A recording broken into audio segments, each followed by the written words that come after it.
P1 Hobo for Craft, aka Mr. Hobo here, and a big shout out to all the Jewish viewers today. Happy New Year! If you guys don't know, it's Rosh Hashanah. Not Jewish myself, but the only reason I know that is because I have a day off for it. So, kudos to the Jews, and I thought, what a better way to celebrate than to do some casts. So that is exactly what I'm doing, and we've got KiwiKaki, the Protoss Canadian player, spawning as the blue Protoss, and Dimaga, the almighty Zerg, spawning on the top right as the red. And right away we're gonna get this pylon for KiwiKaki back here, which is nice. He could block this, that means with two gateways, or he could just go for a gateway and then a zealot to block off. One thing that a Protoss can do on this map as well is block up here with the two gate push and be very aggressive, which can be very effective, especially on such a small map as this, or do a forge block over here and block off your Zerg's base with two pylons and a photon cannon, excuse me, or just one pylon and a couple photon cannons, however you want, and from there just expand and just be able to contain your opponent for a while and be able to tech however you want. That is pretty prevalent, and it looks like we got a 14 extractor, 13 pool, so he could just be doing a pretty standard strategy so far. I mean, when the map is so small, you do want to be able to get out some Zerglings and some defense before you do put up that expo, which is nice. And this way you are able to get more drones out and be a little bit more relaxed. Dimaga is known for going about 14-14 and then going into about a 21 hatchery, which is pretty late, but by that time he just has so many drones and he is able to transfer and saturate, and it's just very nice. But we do see a 2 gateway for KiwiKaki, and I want to say that's not blocked off. I'm gonna say it's not, because it would be pretty annoying for him if he actually did block himself in, but I trust that he didn't. We're going to see a 2 gate, so yeah, it's going to be a pretty aggressive opener, and if Dimaga does follow normal suit, he will put down an Evo chamber in the near future. He does still have one drone on that gas. He's coming back actually, so maybe he just faked out this probe to think he was going to Expo, which is pretty smart move. And is actually putting these drones back in gas, so he's really faking out KiwiKaki here, and it looks like he could get us around on the Zealot early on, which is definitely something you don't want to do as a Protoss, is to lose a Zealot to those Zerglings early on. That's really uncharacteristic of KiwiKaki. Maybe he was not paying attention, but yeah, you definitely need all the Zealots you can get early on because they do so well against Zerglings, and the more you have, the better. But I'm kind of curious to see what Dimaga is going to do. He is at about 26 now, which is more than ideal for him to throw down that hatchery right now. It looks like he really wants to get out a lot of Zerglings because he does scout this 2 gateway.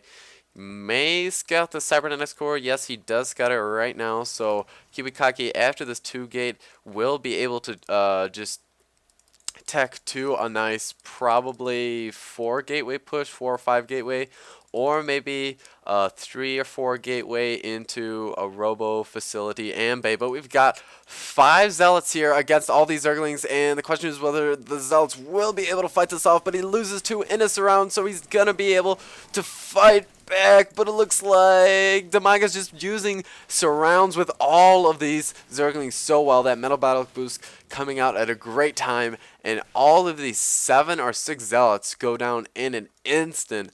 Wow, that is why you have to be really careful with the Zealots. Would have been nice to maybe send a probe to scout first, so you know just the numbers of those Zerglings, because once you find out, you pretty much have to go all in, because they're just going to surround you in an instant like we just saw. But we're going to see Dimaga actually putting up a layer now, so I mean, he's kind of deriving from what is normal play for him, as far as I know. As far as I've seen him play.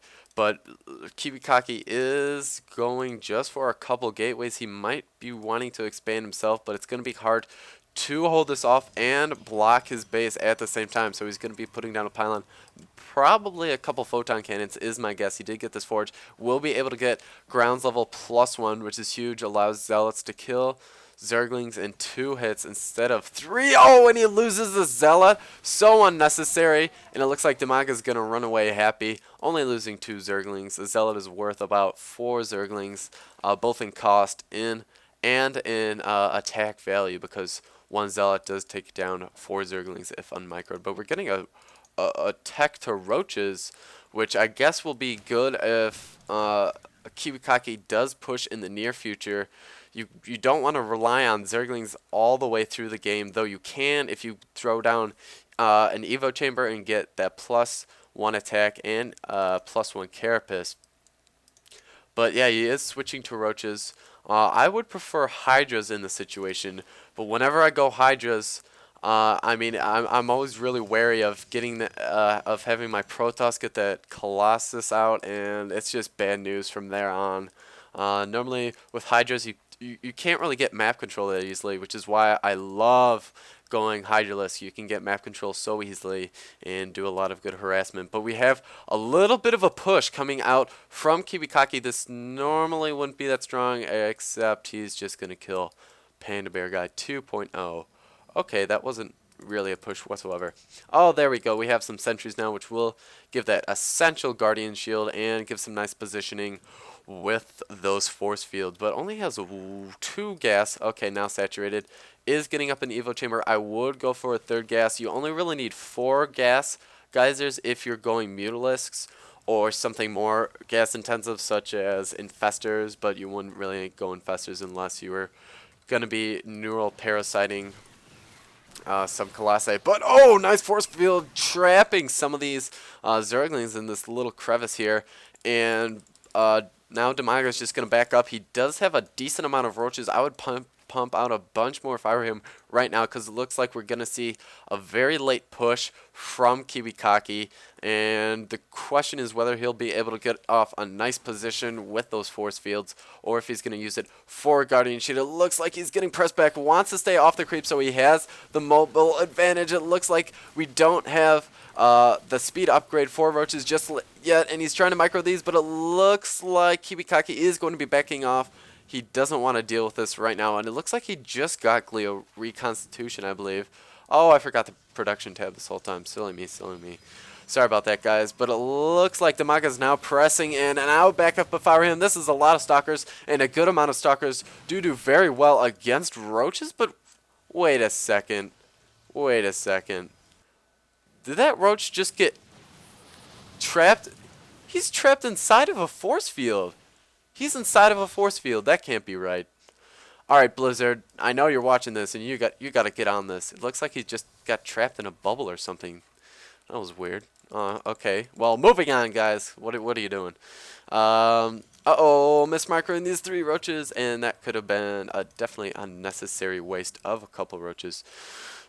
But the roach number is definitely high for DiMaga at this point, and I don't know. I don't feel comfortable going just roaches against Protoss, because Stalkers can definitely out-micro roaches, especially if they do get blinked. We don't see a Templar Archives up, so I don't think he's going to be getting any sort of blink anytime soon, but he definitely is doing all the upgrades he can.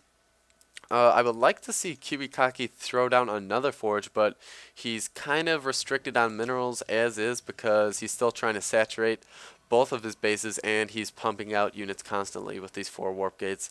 DiMaga looks to be on the upper hand just because he got his expo up earlier. Oh, here we go. Now we're getting some hydras. That's going to be nice to complement this nice roach wall we're going to see in the near future. But yeah, like I was saying, DiMaga definitely seems to have the upper hand to me, because he did get that expo up more quickly, and he has his expos more saturated. Actually, they're pretty even. It kind of just looks that way to me. But yeah, but both pretty even on the income tab. We are getting that 3rd base for DiMaga, so if you can get that up, saturate it, and hold it off, then he's going to be golden. But right as I say that, it looks like KiwiKaki's moving out And right as I say that, it looks like KiwiKaki is just going to be hiding behind these shrubs. All right. And, oh, he did pump out an observer, so very smart play to just wait back and scout everything out first. So, yeah, that's very smart play right there. Don't want to go rushing into anything where you don't know what's going to lie ahead. Yeah, write that down, guys. That's deep. And it looks like we are going to have a little bit of confrontation. So annoying as a Zerg to have all these creep tumors go down, but we could see a nice force field right there splitting up the army. Oh, and he's going to try and creep or tunnel under, but this observer has something else to say about that. He's going to say, no, no, look, there they are, I swear. And he's going to take them out. That was really stupid. But Dimaga at this point just needs to pump out a bunch of Hydras, which do so much DPS, especially against this gateway composition. It looks like we're going to have another confrontation, and KiwiKaki is going to be wise and pulling back. Looks like we're going to get a couple surrounds off with these Zerglings, which seem to be pretty much useless until now. And a lot of sentries and stalkers have been picked off. There goes another two. And now we're going to use this burrow to walk away very, very slowly, but regenerate life at the same time. Look how quickly that Roach regenerates life when burrowed. Almost imbalanced, but not really. Oh, and getting a little careless right there. Really favoring this burrow, even though I don't know if he knows that there's an observer here. He should have figured this out by now. But just getting rid of that creep tumor earlier, you can see how much it's played into this game right now, because now he has no way to quickly go across. Hydra's very slow off of creep, but and would be much more quick. I just cannot figure out my words today. Would be much quicker on creep as well as roaches. So it looks like Dimaga's just pumping out Hydras right now. I would go more for the roaches just because that fear of those High Templars, which could pop out at any second. I don't think KiwiKaki's teching to them, but I'm always afraid of those when I'm playing Protoss. And roaches are faster at this point off the creep. And what is Dimaga doing? He's always just like, don't look at me, don't look at me. I'm not here. I'm not burrowed here, I swear. But the observer never lies. So he's just getting in this funky position. I think he wants to go for somewhat of a